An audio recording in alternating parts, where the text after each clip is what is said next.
আসসালামু আলাইকুম ভিউয়ার্স। আজকে আমি আপনাদের শোনাতে চলেছি সূর্য এবং বাতাসের গল্প। তো একদিন সূর্য এবং বাতাসের মধ্যে প্রচণ্ড ঝগড়া চলছিল এবং তাদের মধ্যে ঝগড়ার বিষয়টি হলো কার ক্ষমতা সবচেয়ে বেশি।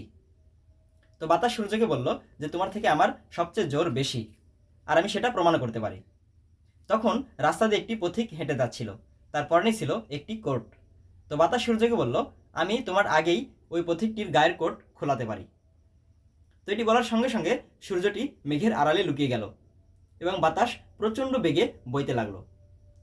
এবং বাতাস যত জোরে বইতে লাগলো, পথিকটি ততই তার কোটটি গায়ে মুড়িয়ে রাখতে লাগলো।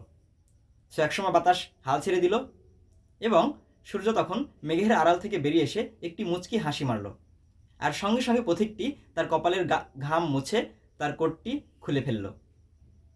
সো বন্ধুরা, আমার মনে হয় এই গল্পটি সারমর্ম হয়তো এটাই হতে পারে যে আপনার সূর্য যেমন অনেক দ্রুত আমার বা আপনার গায়ের কোট খুলে নিতে পারে, হয়তো ঠিক তেমনই আমার বা আপনার বন্ধুত্বপূর্ণ আচরণ হয়তো অন্যের মন পরিবর্তন করতে পারে।